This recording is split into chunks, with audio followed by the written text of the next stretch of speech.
Welcome. You have said that the rate of infections of coronavirus in England is now 5 times worse than Scotland, where you're pursuing an elimination strategy.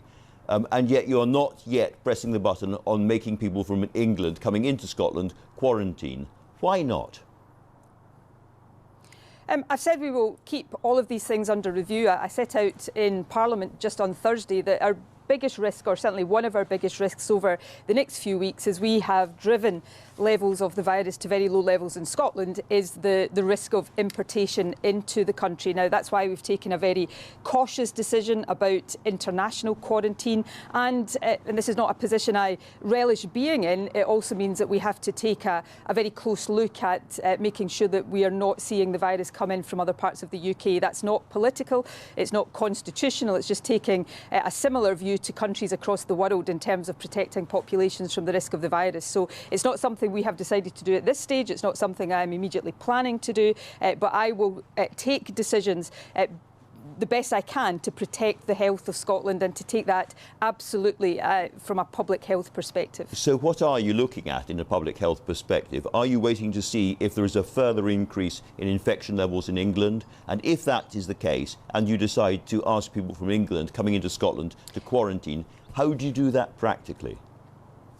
Well, look, don't focus all of this discussion on quarantine. One of the things that I think we must do in the immediate term, and I took part in a meeting, a telephone meeting with Michael Gove and the other First Ministers, I think earlier last week, and we need to work together on outbreak management. So we recently had a cross-border outbreak. We think it started in Carlisle, but spread into Dumfries and Galloway. So we worked together to make sure the right restrictions were in place. So fundamentally, this is about where there are outbreaks, as there is in Leicester right now, the right outbreak management being put in place, and that then mitigates against having to put any border restrictions in place. So we need to look at these things very carefully, and we need to be driven entirely by public health considerations. We saw some of your more enthusiastic supporters recently trying to stop cars at the border and turn them back. That's the kind of thing, from your tone, that you absolutely don't want to happen again.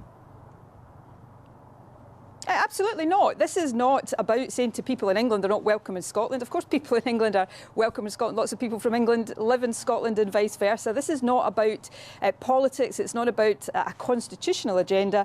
It's just about taking decisions that try to protect people in Scotland as much as possible from COVID, just as the UK government, I'm sure, wants to do everything it can to protect the population in England. If you look at the situation in Australia right now, you can't travel from Melbourne to Sydney because of the spike in cases in Melbourne. The Governor of New York has restricted travel from some of the worst affected states in America into New York. Leaders across the world are taking these very objective, public health driven decisions, and I'm determined to do likewise. And you've just made the case very strongly there for quarantining people from England coming into Scotland. What would need to change? Because, you know, one of your own advisors, Professor Devi Sridhar from Edinburgh University, has said that many people cross the border every day. I think we will probably never get to full elimination of coronavirus without England's cooperation.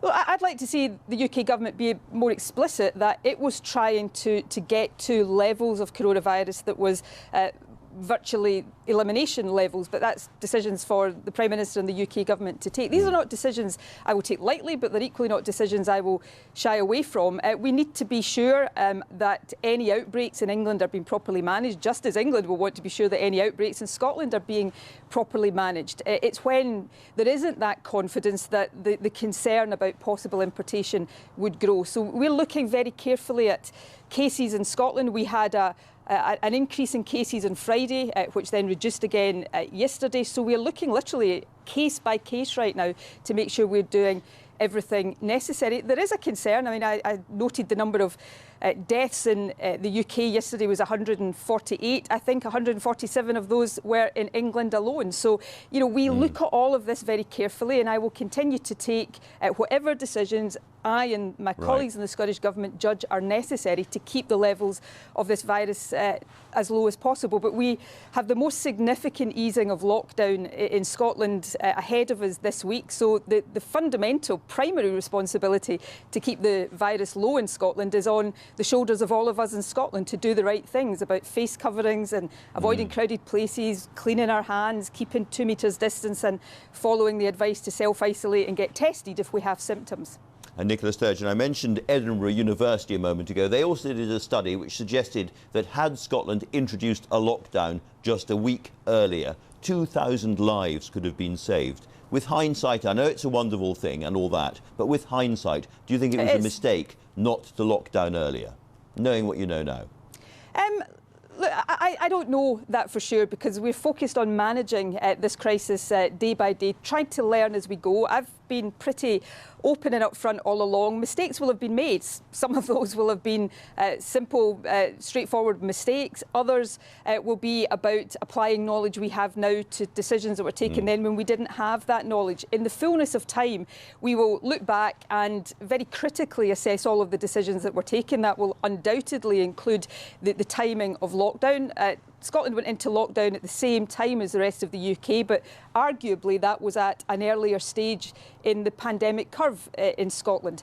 But we will also want to look at decisions that were taken around quarantining of international travel back then. I'm absolutely clear in my own mind that there must be a full analysis of all of that for accountability, but also so that we learn lessons for the future. And in that same spirit, may I ask you about care homes in Scotland? Overall, the story in Scotland has been relatively positive compared to other places. But in care homes, you had a particular problem, and you were still discharging people a week or 6 days after they'd stopped in England without testing. I think 1,300 people were discharged into Scottish care homes from Scottish hospitals in March and April, and mandatory testing wasn't introduced until the end, well, the 21st of April, towards the end of April. Now, you've said that you have some doubts about that looking back. Can you actually apologise for that policy and admit, frankly, now that that was a mistake? I regret and apologise for every death from this. I don't think it is appropriate for any politician to be defensive about this, but what I absolutely refute is that there was some particular problem in Scotland or that we didn't take great care. So from the issue of discharge from hospital into care homes, that was following a policy of clinical risk assessment and strict guidance in place in care homes.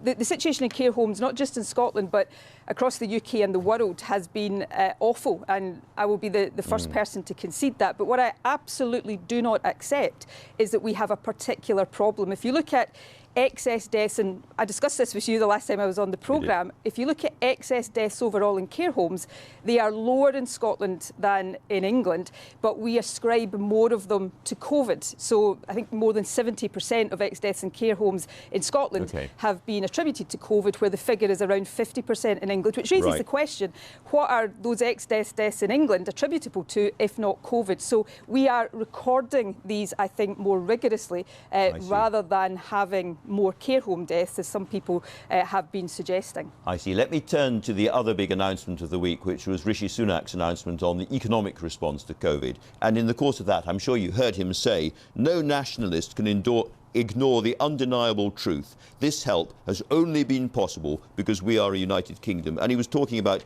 a total of £4.6 billion which has gone to Scotland to help with COVID. He was right about that, wasn't he? No, and fundamentally I don't think he's right to be making sort of overtly political points about this. I've tried throughout this not to do that because I think what we're dealing with right now is too important for that. But it's a nonsense argument. I mean, look across the world from the Republic of Ireland. I heard your interview with the Taoiseach earlier on, to smaller countries all over who have, in some respects, actually had bigger fiscal stimulus than the UK. The issue here right now is that he holds the borrowing powers, because remember, this is borrowed money, and the people of Scotland will play their part in repaying that borrowing just as people elsewhere in the UK. It's a limitation on the have to rely on the Treasury, and if he wants to give more flexibility, which we've been asking for the Scottish Government around borrowing in particular, then we can do more even than we are doing right now as the Scottish Government. But these kind of nonsense points, frankly, I think are a bit regrettable and ridiculous, particularly given the severity of what we face. We're in this very, very strange situation now, Nicola Sturgeon, where I am going to mention the fact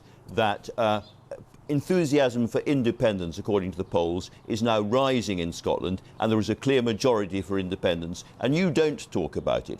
While this coronavirus epidemic goes on, are you simply going to hit the pause button on all constitutional arguments and all constitutional developments? Look, at the moment I'm focused 100% on tackling COVID, and people can agree with that or not agree with it, but until we're out of this crisis, that is going to continue to be the case.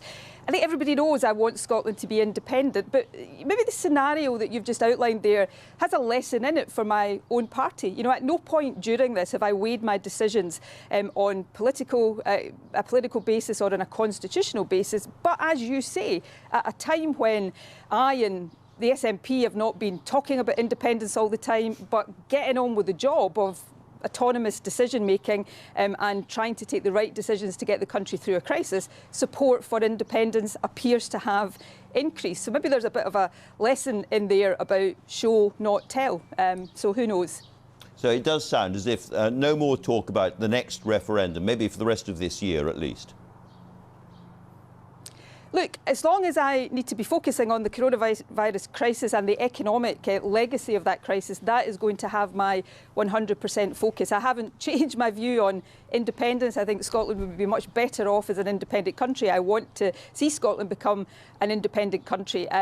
None of that has changed, but I think the people across Scotland right now would expect me to have my entire focus on leading the country through the biggest crisis that any of us have ever experienced, and that's what I'm going to continue to do. And if in the process of doing that it's not my intention, then people can see the benefits of autonomous decision making, then as I say, perhaps there is a lesson there. Very interesting. Nicola Sturgeon, good to talk as ever. Thanks very much indeed.